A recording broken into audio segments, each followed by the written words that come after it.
Magandang umaga, kasaka. Itong mga palay namin ay nasa kasagsagan ng pamumulaklak. Itong isa dito ay nasa panahon na ng tinatawag nating milking stage, na kung saan ang laman ng butil nito ay parang gatas. At ito yung magiging bunga nito, magiging binhi nito, magiging butil nito. Ito din ang pinaka-critical na stage ng palayan, kung saan marami ang rice bag dito. Talagang sinisip-sip nila yung gatas. Ayan tingnan mo yan Yan. Yan ay talagang yan, rice bag yan.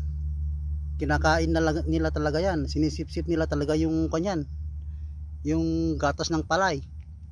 Kaya ayun Yun, ayun. Ayun.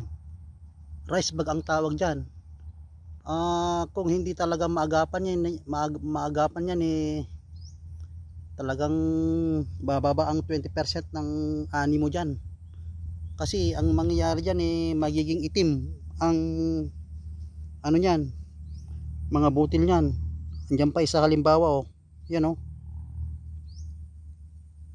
yan. Diyan siya yan yan popokus natin. Yan ang rice bag na tinatawag natin. Yan lumipad na siya. Ayun pa isa yun yan rice bag ang tawag natin diyan. Yan pa isa yan. So kailangan na talagang i-control yan marami na talaga yan kung nakikita yung kamay ko, ayan yan mismo ang rice bag na tinatawag natin. Mangyayari dyan kakainin niya talaga, sisipsipin yung maragatas na laman ng butil ng palay kaya ang mangyayari niyan magiging itim yung mga butil ng palay, wala nang laman. Tingnan nyo ito, papakita ko sa inyo. Yan ayan yan ang tinatawag nating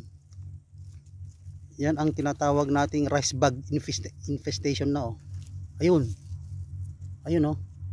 wala nang laman ng mga yan naging itim na, wala nang laman yan kasi umitim na siya. Gawa nga ng rice bag na yan. Ayan yung nasa kamay ko yan talagang ganyan ang mangyayari dyan. Gaya ng sinabi ko bababa ang anin natin dyan ng halos isang mga 20%. Kung hindi magapan yan aabot pa yan sa 30%.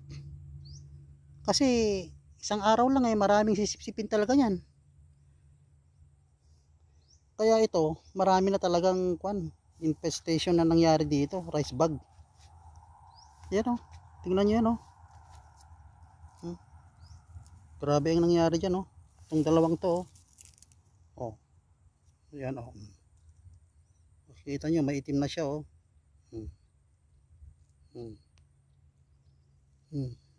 yan yan itim na yan gawa ng rice bag yan. Yan yan mga umitim na yan, wala nang laman yan.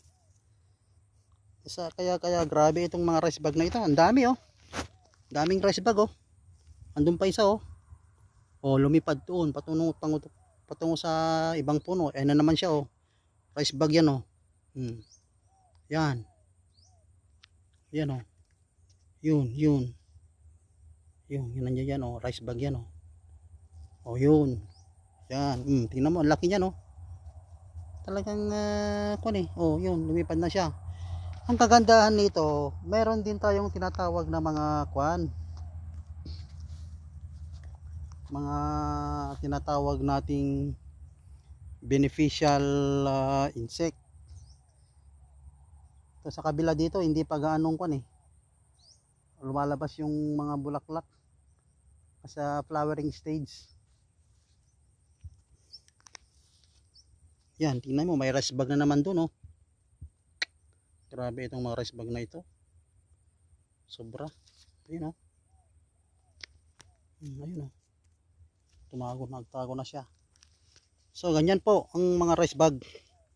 Grabe kung sila ay manira ng pananim natin, lalo sa milking stage ng mga palay natin. Kaya dapat ang yan, kinokontrol tayo talaga eh. Ini-sprayan talaga yan eh.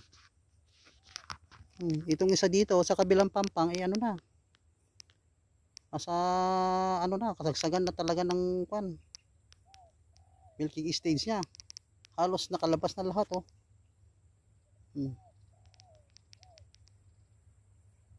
Halos nakalabas na lahat.